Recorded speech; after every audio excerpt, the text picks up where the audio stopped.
Makanya sampai wah aku nggak respect banget nih sama pemerintah gitu. Sampai gara-gara itu aku harusnya pemerintah ini salah sih.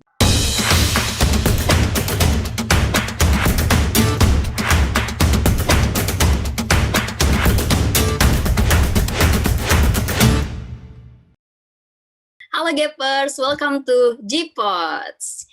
Nah, teman-teman, sebelumnya aku mau perkenalkan diri dulu nih. Kenalin, nama aku Vira. Jadi aku di sini akan memandu podcast GP untuk pertama kalinya. Tapi Vira nggak sendirian, teman-teman. Di sini Vira sama special guest kita hari ini, yang mungkin teman-teman juga udah kenal banget sih harusnya. Yaitu ada Kanando. Di mana nih Kanando? Di kanan apa di kiri nih ya? Hai Kanando. Halo, selamat sore teman-teman. Selamat pagi, siang, sore ya. Mungkin teman-teman sebagian udah ada yang kenal Kanando, tapi mungkin ada anggota-anggota baru nih Kak yang belum kenal Kanando. Daripada kepo-kepo sendiri, langsung aja kita persilahkan Kanando untuk memperkenalkan diri. Silakan Kak. Oke. Halo teman-teman, GP Taman Sari Salatiga. Wah, udah lama banget nih nggak muncul di GP Taman Sari Salatiga.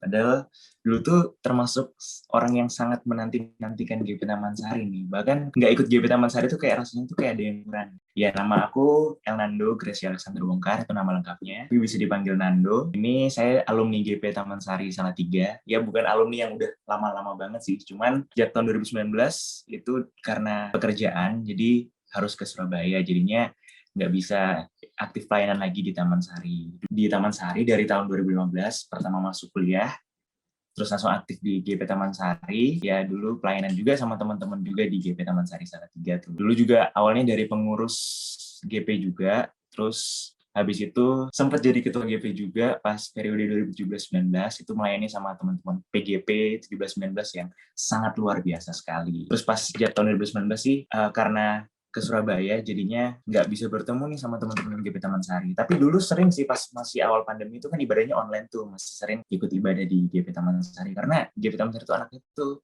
asik banget lah, guyup banget lah, kekeluargaan banget lah. Gitu sih Taman Sari gitu. Mantap. Siap. Thank you Kanando perkenalannya. Nah, sekarang Vira mau nanya nih Kak. Menurut Kakak, apa sih arti GP Taman Sari bagi Kanando sendiri? Sebuah tempat buat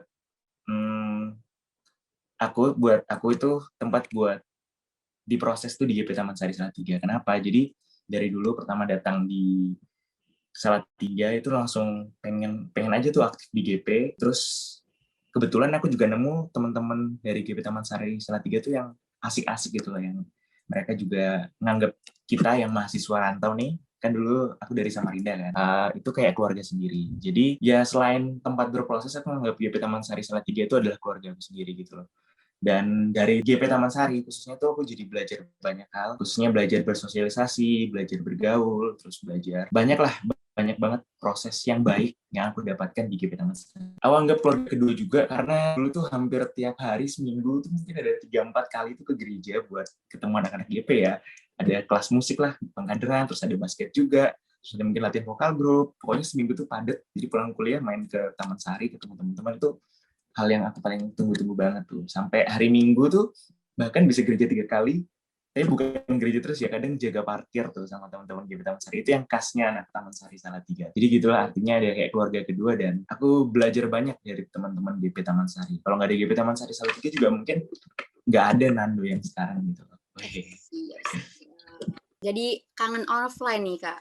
Kalau bahas-bahas tiap minggu ke gereja, hampir tiap hari ke gereja.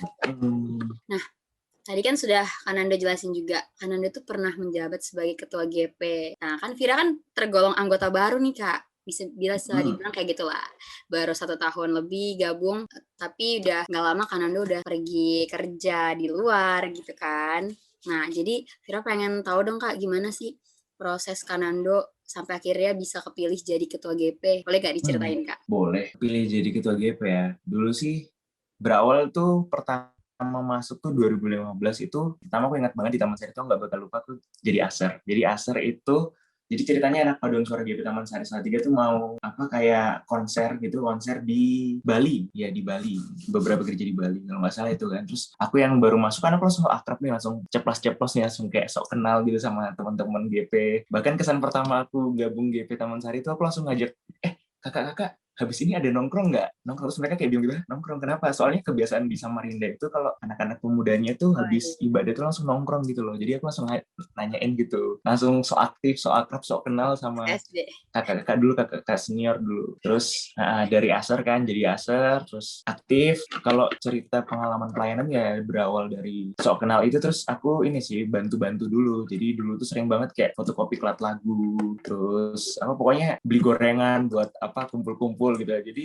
pelayanan dari nol gitulah, terus sampai jadi ketua GP juga. Walaupun jadi ketua GP itu juga bukan sesuatu yang keren banget ketua GP, enggak sih, karena makin jadi ketua GP itu kan makin kita harus lebih melayani ya ke anak-anak GP. Jadi tetap sama aja, tetap sering fotokopi klat lagu segala macam. Cuman kan tanggung jawabnya beda. Ya makanya aku bilang tadi sebelumnya kan di GP Taman Sari itu aku diproses juga dari yang nggak bisa mimpin dari yang cuman mimpin diri sendiri doang sampai bisa kayak istilahnya melayani, memimpin teman-teman pemuda gitu loh. Panutan banget pemuda-pemudi zaman now. Enggak lah, banyak kok senior-senior tuh yang bakal jadi panutan yang baik juga gitu. Aku juga ngelihat teman-teman GP Taman Sari itu juga ya, dia keren banget ya, aku harus ini nih semangat pelayanan nih biar bisa kayak jadi kakak-kakak itu gitu. Pasti jadi ketua itu nggak mudah ya Kak, pasti banyak tanggung jawabnya, banyak kegiatan yang harus diikutin juga. Tentu ada suka duka, susah senangnya. Karena itu boleh diceritain lagi Kak, suka duka jadi ketua GP? Boleh sih, suka dukanya. Kalau sukanya jelas pasti sukanya kita terus tuh jadi ngumpul terus.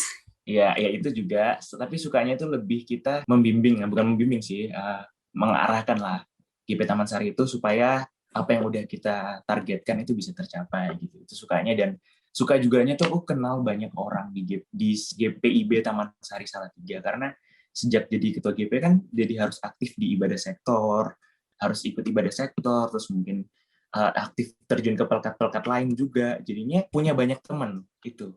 Sukanya tuh punya banyak teman. Jadi kalau misalnya di kampus tuh, misalnya teman-teman lain hanya berteman dengan teman dari satu fakultas, kalau aku jadi punya banyak teman-teman dari fakultas lain tuh, misalnya dari FEB, dari FTeologi, terus FKIP, ya pokoknya banyak. Jadi temennya tuh nggak itu aja gitu. Jadi bisa ketemu ini. Itu sukanya ya, punya relasi yang baik lah jadinya ya. Dari jemaat di GBB Taman Sari maupun di luar GBB Taman Sari itu yang di kampus juga kan. Nah terus kalau dukanya jelas pasti ya, jadi pemimpin tuh bukan pemimpin, jadi ketua, jadi pelayan yang melayani, mengayomi itu susah ya. Dan aku sendiri juga bukan orang yang benar-benar bagus banget gitu loh jadi ketua GP gitu, karena banyak kurangnya juga gitu. Dan dukanya ya sering clash juga sama teman-teman juga, misalnya kayak kita mau rapat nih, mau bikin sesuatu, kadang tuh adu pendapat juga kan dukanya. Terus kadang juga ngerasa kayak kok dia kok kayaknya aku jadi ketua GP gini banget ya, istilahnya kayak gitu curhat. Jadi maksudnya kayak sulit gitu loh buat memimpin orang lain gitu. Walaupun itu kan juga proses belajar kan. Jadi dukanya ya kadang nggak sependapat sama orang lain, jadinya kayak nggak hubungan renggang gitu dan seperti itu. Tapi untungnya sih nggak sampai segitu sih. Cuman ya jadinya juga dukanya kayak gitu. Terus kadang dukanya juga ini loh, kadang dibilang so asik banget sih Nando ini tentang gini ketua GP gitu. Padahal enggak juga sih, emang bawaan aja gitu, so asik, so akrab gitu sih. Tapi emang lebih banyak kesukanya sih jadi pelayanan sebagai ketua GP.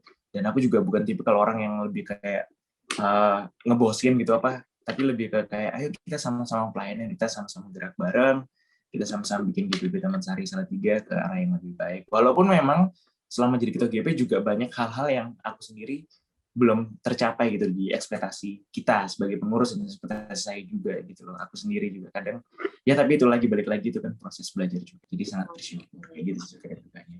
Wah, ternyata ada suka dukanya, tapi sebenarnya suka duka itu wajar sih Kak kita alami. Yang penting tuh dari Kanando mungkin yang Vira lihat sendiri juga waktu 2019 kemarin kan Kanando nih orangnya humble banget, kayak ramah. Jadi kita pemuda-pemudi tuh jadi termotivasi, semangat gitu untuk ikut GP, untuk hadir di GP. Nah, kita langsung masuk ke segmen yang agak serius ya Kak. Kita sudah mulai bahas yang agak serius. berdasarkan informasi, Kanando ini kan anak lulusan ilmu komunikasi ya Kak, bener nggak Kak? Benar. Sebenarnya aku nih insecure karena mewawancarai anak ilmu komunikasi. Karena Enggak public speaking lah. itu masih kayak aduh gitu. Nah, Enggak dong, tapi keren kok Vira. sebagai anak ilmu komunikasi, Kanando sendiri pasti hafal dong Pancasila Kak. Hafal kan Kak? Oke, hafal Hafal dong dong. harusnya. Kita mau uji dulu nih Kanando, boleh nggak Oke. sebutin Pancasila? Oke, Pancasila. 1. Ketuhanan yang Maha Esa. 2. Kemanusiaan yang adil dan beradab. 3. Persatuan Indonesia. 4. Kerakyatan yang dipimpin oleh hikmat kebijaksanaan dalam permusyawaratan perwakilan. 5. Keadilan sosial bagi seluruh rakyat Indonesia. Hafal juga ya? Hafal nih. Harus hafal sih sebenarnya ya kan. Iya dong. Sebagai pemuda-pemudi gereja, khususnya Kanando nih sebagai pemuda gereja zaman now, Vira mau nanya nih Kak, bagaimana cara Kakak itu sebagai pemuda gereja mengimani adanya Tuhan yang Maha Esa dalam kehidupan Kakak? Oke. Jadi aku mau sampaikan lagi, kalau aku ini juga bukan lulusan teologi ya, jadi aku nggak membahas dari sisi teologi ya mungkin Kira ya. Jadi kalau salah ya mohon maaf ya, aku bahas dari sisi pengalamanku sendiri juga. Dan bukan juga dari sisi ilmu komunikasi segala macam ya, lebih ke sharing aja ya. Setahu aku Tuhan yang Maha Esa itu artinya kan Tuhan itu satu ya. Terlepas dari konsep Kristen yang benar seperti apa, cuman menurut aku Tuhan itu satu. Kalau dari aku itu Tuhan yang Maha Esa itu hanya Tuhanlah yang menjadi sumber penolong dan penyelamat hidup kita gitu loh. Jadi kita ini manusia ini menurut aku itu makhluk yang lemah dan makhluk yang nggak bisa tanpa pertolongan Tuhan gitu loh. Tapi dengan adanya Tuhan yang Maha Esa ini, Dia yang menjaga dan membimbing kita gitu dalam kita berperilaku, dalam kita melakukan tugas dan tanggung jawab kita, dalam kita juga istilahnya dalam hidup kita tuh nggak bisa lepas dari campur tangan kuasa Tuhan gitu loh. Mungkin seperti itu. Kalau dari aku seperti itu sih, Tuhan yang Maha Esa itu. Berarti bagi Kanando ini Tuhan yang Maha Esa itu Tuhan yang menjaga, menjadi penyelamat gitu ya Kak. Nah, cakep deh Vira, memang anak teologi banget nih. Aduh jangan gitu dong Kak. Nah, next question nih Kak. Kanando kan pasti tadi seperti yang Kanando udah jelasin, Kanando tuh jadi punya banyak teman dari GP.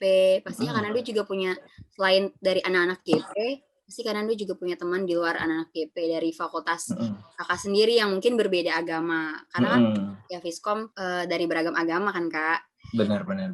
Jadi Vira mau nanya nih Kak, pernah nggak sih Kanando itu mengalami situasi di mana kayak iman Kakak itu diuji gitu Kak, untuk tetap percaya dan mengakui Tuhan yang Maha Esa itu saat Kanando itu lagi dalam satu kelompok yang mungkin berbeda agama gitu. Gimana nih cara Kanando menghadapi situasi kayak gitu? Oke, pertanyaannya keren sih. Jadi kalau misalnya yang kayak diuji banget sampai misalnya kamu pilih Tuhanmu atau pilih mengakui Tuhanmu atau mengkhianati Tuhanmu, itu jujur nggak pernah. Karena emang dari kecil selain papa saya almarhum pendeta kan, pendeta GPIB, dan emang sekolahnya itu di swasta terus, jadi emang lingkup pergaulannya ya kalau nggak di gereja ya teman-teman Kristiani juga. Cuman kan di Fakultas Viskom kan juga banyak teman-teman yang bukan beragama Kristen kan, dan itu juga belajar keberagaman, makanya bersyukur di UKSW. Cuman kalau kayak yang ekstrim-ekstrim gitu enggak sih, cuman mungkin kayak gini curhatnya, misalnya kalau dihadapkan dengan situasi seperti itu, misalnya kayak gini contoh gampangnya, kadang misalnya kan aku aktif nih di gereja kan, kadang teman-teman tuh kalau misalnya ngumpul di fakultas, ih jangan dia anak Tuhan banget, dia ke gereja banget, dikit-dikit kayak dipandang gimana gitu, dia Tuhan banget, dia rohani banget, padahal mah ya enggak gitu kan.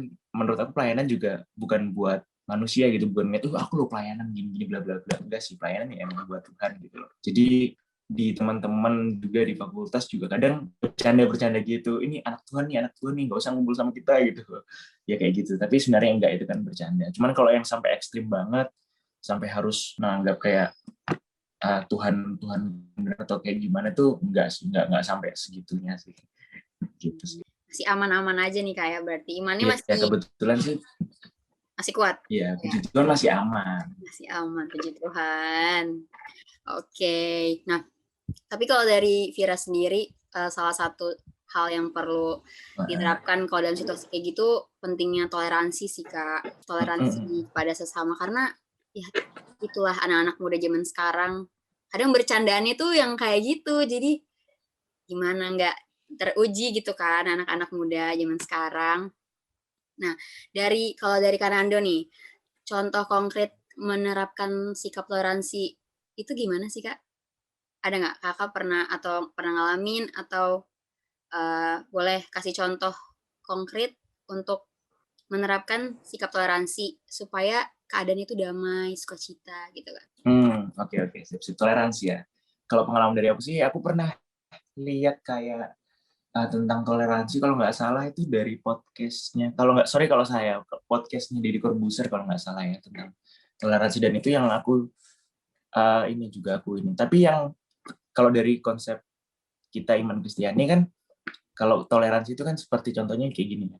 Kasihilah sesamamu manusia seperti dirimu sendiri. Jadi intinya tuh yang aku tangkap dan yang aku pahami dan aku lakukan juga tuh, Tuhan minta kita tuh mengasihi sesama kita terlepas apapun suku, agama, dan rasnya gitu. Itu kalau dari konsep Alkitab ya, seperti itu. Jadi kita harus mengasihi sesama kita walaupun dia beda agama, beda kepercayaan dengan kita, beda suku juga, kita harus toleransi, harus menghargai mereka. Cuman kalau ada sih kayak perumpamaan itu dari Corbuzier itu, iya kalau nggak salah wawancara dari Corbuzier ya, itu tuh kayak, jadi misalnya kita nih agama, suku itu ada bilik-bilik gitu ya dalam ruangan gitu ya. Misalnya aku Kristen nih, aku di bilik A, teman aku Muslim di bilik B, dan seterusnya. Itu gimana caranya? Kita kan kalau di dalam ruangan kita di bilik masing-masing itu kan punya kayak pemahaman sendiri-sendiri kan, punya kebenaran sendiri-sendiri kan. Nah, menurut aku tuh misalnya yang Kristen di sini, yang Muslim di sini, dan seterusnya di sini tuh gimana caranya kalau kita di dalam satu ruangan itu kita tuh nggak misalnya kita main ke ruangan atau bilik lain gitu ya, kita nggak membawa apa yang kita punya dan menyalahkan apa yang ada di ruangan-ruangan lain, di bilik-bilik lain gitu loh. Jadi kayak lebih menghargai gitu loh, karena kan di tiap rumah lah, contohnya itu rumah kan, itu kan apa yang diajarkan kan udah beda-beda gitu kan. Kadang misalnya aku sama dia didikannya udah beda kan, terus kalau nganggap ih kamu salah kayak gitu sedangkan punya aku benar, itu malah jadinya clash kan gitu. Jadi menurut aku toleransi itu bisa diterapkan ya kayak gitu. Jadi apa yang udah kita dapatkan di dalam ruangan kita, maksudnya kepercayaan kita, agama kita, ya udah kita keep aja gitu di situ, di tempat kita. Kalau kita bawa, tapi kita jangan membandingkan atau menyalahkan kepercayaan orang lain, karena nanti jadinya jadi clash, jadi berantem gitu loh. Dan kan kita harus menghargai apa yang ada di orang lain gitu ya. Udah yang kita punya ya kita pegang aja gitu. Kita nggak perlu harus menyalahkan milik orang lain. Seperti itu sih yang aku pahami juga. Jadi sebenarnya kalau untuk bertoleransi itu mungkin saling menghargai dan menjalankan apa yang baik di agama kita juga bisa lakukan. Benar. Itu kepada teman-teman yang berbeda agama. Boleh kasih contoh nggak, Vira? Ini jadi ada di Taman Sari, aku juga termasuk yang beberapa kali ikut. Jadi ini toleransi yang pernah aku lakukan dalam kehidupanku dan kehidupan teman-teman GP juga. Gini, jadi pas umat Muslim itu di bulan puasa ya, itu ada apa? Kalau nggak salah ada ibadah apa? Mungkin ibadah Idul Adha kalau nggak salah. Sholat Id gitu kan? Iya. Ya sholat Id yang di samping gereja itu loh. Di samping gereja itu kan biasa kalau buat sholat Id kan teman-teman kita yang beragama Muslim kan sholat di situ kan. Nah, kita dapat tugas tuh anak-anak GP Taman Sari itu untuk mengawal jalannya sholat Id itu. Jadi kita sama beberapa teman-teman itu, ada kok fotonya di Instagram GP, itu kita tuh mengawal jalannya sholat Id supaya terhindar dari hal-hal yang tidak kita inginkan gitu. Itu salah satu yang toleransi yang aku lakuin. Jadi kita mengawal itu proses ibadah sholat itu dari awal sampai berakhirnya, ya kita berdiri depannya. Jadi takutnya kalau ada hal-hal yang nggak kita inginkan kan, jadi nggak tercapai selama di GP Taman Sari. Dan itu emang rutin dilakukan dari teman-teman GP Taman Sari. Jadi aku bilang juga GP Taman Sari itu emang mengajarkan tentang nilai Kristiani juga, karena kan ya kita kan persekutuan pemuda Kristen ya, tapi kita di dalamnya juga diajarkan tentang toleransi. Seperti itu, dan itu langsung action, jadi nggak hanya teori aja. Iya, mantap nih, GP Taman Sari gokil, keren sih, jujur kayak kan kalau kita Vira juga ngelihatnya progresnya itu kekeluargaannya mantep banget gitu. Nah Kak, berdasarkan sila kedua ya Kak, kemanusiaan yang adil dan beradab. Menurut Kanando nih, gimana cara kita seharusnya sebagai pemuda-pemudi Kristen untuk berani menyampaikan kebenaran, misalnya menegur orang yang salah supaya sesuai dengan kehendak Tuhan. Gimana caranya nih Kak? Oke. Sip. Balik lagi, kalau aku negur pakai ayat agak pernah ya, karena aku bukan orang yang sangat, walaupun aku anak pendeta, nggak pernah pakai kamu tuh melanggar perintah Tuhan yang kesekian gitu, enggak sih. Kalau aku lebih ke gini sih, misalnya kita tahu nih orang salah, misalnya punya teman yang dia salah dan itu emang udah diakuin dia itu salah gitu, misalnya dia salah. Salahnya tuh menurut banyak orang, jadi bukan salah menurut aku doang gitu. Salah, aku cuman biasa sih kalau aku negurnya gini loh, lebih kayak sebab dan akibat ya. Jadi apa yang kamu perbuat, apa yang kamu dapat gitu. Jadi aku nggak pernah negur, kamu tuh melanggar perintah tidak sih, cuman bilang, kalau kamu gini, nanti kamu jadinya gini loh. Mendingan kamu gak usah gini deh, karena daripada kamu gini. Nah, aku lebih ke kayak prinsip itu sebab akibat, dan itu juga aku terapkan juga sih, misalnya dalam aku sendiri. Misalnya nih aku kayak, misalnya aku uh, bicara kotor nih sama orang lain nih, orang ini gak menghargai orang lain gitu kan. Nah pasti akibatnya adalah orang itu gak respect sama aku gitu loh. Dan untuk menjalin hubungan dengan dia lagi itu tuh akan sulit. Jadi lebih ke kayak gitu sih. Jadi kalau mau lihat orang lain salah, teman kita, apalagi teman kita salah gitu, aku bilang, kamu jangan gitu deh. Soalnya kalau kamu gini, nanti kamu bakal dapat kayak gini, nanti kamu apa atau gimana, atau kayak gimana gitu loh. Lebih ke kayak gitu sih kalau aku buat negur teman aku gitu. Supaya tetap adil gitu loh. Jadi kita sama-sama melakukan yang kita berbuat sesuatu yang nggak merugikan orang lain dan nggak merugikan kita ke depannya. Mantap banget ya, itu tips and trick dari Kak Nando dan patut dicoba sih Kak untuk pernyataan yang sebab akibat tadi supaya lebih mungkin lebih halus, lebih mudah dipahami juga sama teman yang berbuat salah. Nah, karena Kak Nando tadi jinggung tentang negor dengan Alkitab, kira mau ngasih pertanyaannya berdasarkan ayat Alkitab nih. Oke. Jadi dalam Roma 13 ayat 1 sampai 2 dinyatakan bahwa tiap-tiap orang harus tunduk pada pemerintah yang di atasnya. Dan pemerintah-pemerintah yang ada itu ditetapkan oleh Allah. Sebab itu, barang siapa yang melawan pemerintah, ia melawan ketetapan Allah, dan siapa yang melakukannya akan mendatangkan hukuman atas dirinya. Menurut Kak Nando sendiri, pernah nggak mengalami situasi di mana Kak Nando itu harus milih antara pemerintah atau Tuhan? Misalnya dari kalau Kak Nando jadi ketua GP kemarin, pernah nggak ada tantangan yang serupa gitu, milih antara pemerintah atau Tuhan gitu kan? Oke. Kalau jujur sih belum pernah sih kalau sampai harus memilih pemerintah atau Tuhan gitu loh. Maksudnya sampai aku nggak respect banget nih sama pemerintah gitu. Gara-gara itu aku harusnya pemerintah ini salah sih. Nggak, menurut aku sih kayak pemerintah itu kan kayak dia tuh yang tadi kayak sesuai ayat yang tadi kan, berarti pemerintah itu kayak perwakilan Tuhan gitu kan. Indonesia gini kan. Ya menurut aku sih kita emang harus respect gitu loh, menghormati semua ketentuan dari pemerintah.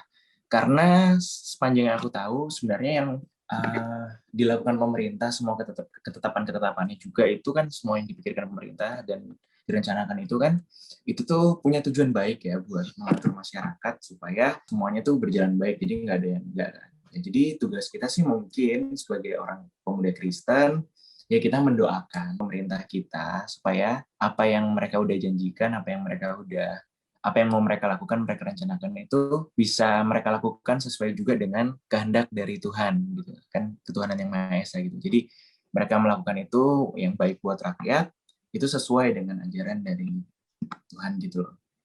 Jadi kita lebih ke mendoakan supaya mereka bisa melakukan tugas dan tanggung jawab mereka sebaik mungkin. Itu sekitar kayak mendoakan juga. Dan kalau mengutuk pemerintah tuh jangan sih, kan kadang sekarang anak muda tuh banyak banget yang kayak nggak percaya pemerintah. Mungkin teman-teman di sini pada tahu kan, kayak wah aku bete banget nih sama pemerintah. Ya mungkin namanya manusia pasti pernah melakukan kesalahan ya kan, cuman ya gimana caranya kita mendoakan aja, kita mendoakan supaya bisa mereka melakukan yang terbaik juga gitu. Terus semoga juga masyarakat sama pemerintah tuh bisa berjalan barengan gitu supaya Indonesia ini bisa lebih baik lagi gitu loh. Siapa tahu nih, aku yakin juga siapa tahu ada anak-anak di GP Taman Sari yang kebetulan nanti 10, 15, 20, 30 tahun lagi tiba-tiba jadi anggota pemerintah gitu, ketua DPR atau mungkin jadi wali kota, siapa tahu bisa jadi loh.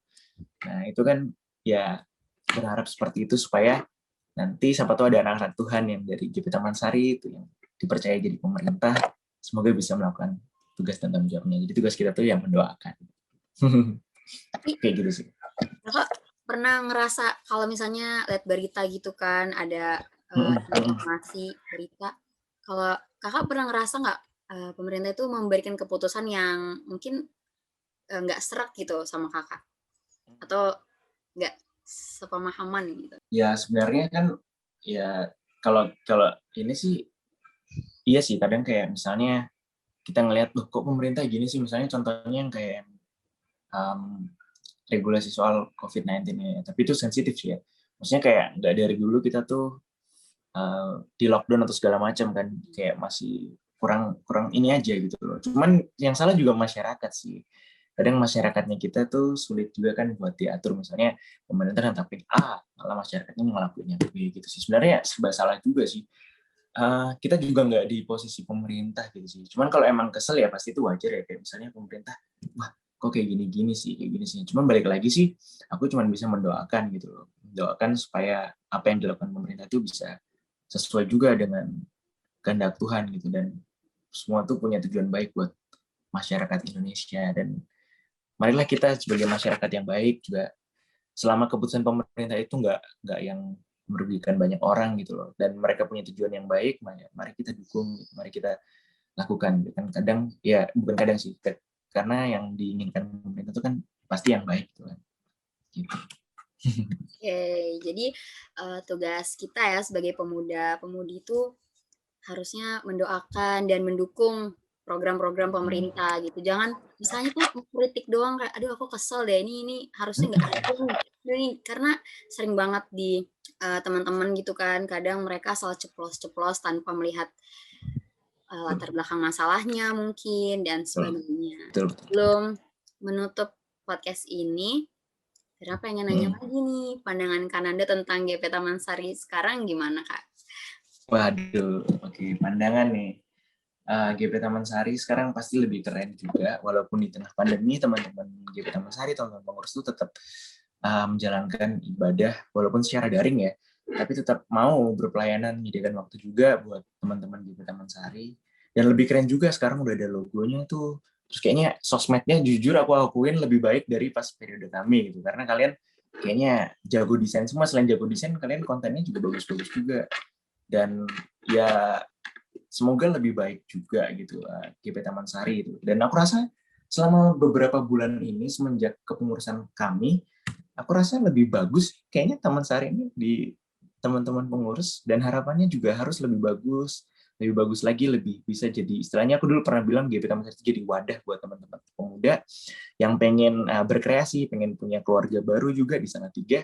Dan semoga juga teman-teman GP Taman Sari ini bisa menjadi wadah itu gitu loh. Dan aku yakin pasti bisa sih.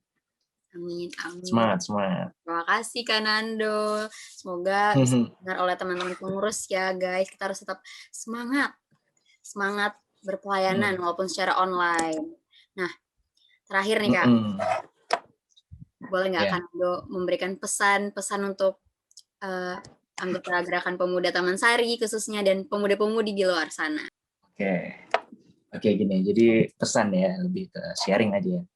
Jadi buat teman-teman pemuda di GP Taman Sari Salatiga atau teman-teman pemuda di luar sana, pesan dari aku sih ini, pergunakan waktu kalian sebaik mungkin selama kalian jadi mahasiswa. Jadi ini kan posisi aku sekarang kan sudah bekerja kan, aku udah bekerja. Jadi yang aku tuh jujur merindukan masa-masa aku mahasiswa, jadi mahasiswa, jadi pelayanan di Taman Sari. Di Taman Sari gitu, sama teman-temanku juga, teman-teman yang angkatan kita kayak Kak Obet, mungkin tahu kan, terus Kak Ferry, Kak Doni, dan lain-lain itu yang Kak Bobi juga, dan yang udah tersebar di mana-mana kan, udah kerja masing-masing. Itu kita rindu banget sama suasana di Salatiga dan di GP Taman Sari Salatiga khususnya.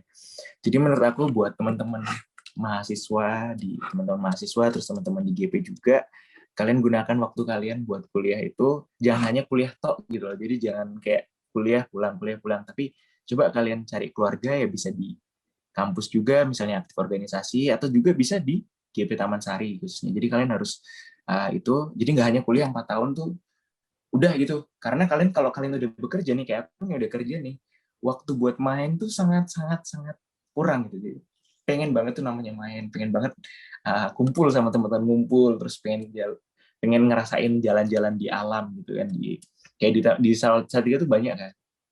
Itu yang jujur aku sendiri, aku tuh dulu nggak ngelakuin ya, karena aku lebih ke kayak mager lah, kayak lebih mentingin juga kuliah juga kan, walaupun berpelayanan juga aktif, cuman kalau yang kayak ngumpul atau jalan-jalan kemana tuh aku jarang dulu, istilahnya jarang, dikategorikan jarang. Jadi buat kalian yang di Taman Sari, kalian pergunakan waktu kalian istilahnya bersenang-senanglah selagi kalian masih bisa. Misalnya kalian bersenang-senangnya maksudnya positif ya, misalnya ngumpul bareng teman-teman yang positif yang menghasilkan gitu. Misalnya kalian jalan-jalan ke alam gitu, menikmati ciptaan Tuhan gitu, terus atau ngumpul-ngumpul di gereja, berkarya kayak misalnya contohnya kayak Sukacita Kita tuh yang vokal grupnya Taman Sari itu bagus tuh kayak gitu, terus bikin vokal grup nyanyi segala macam.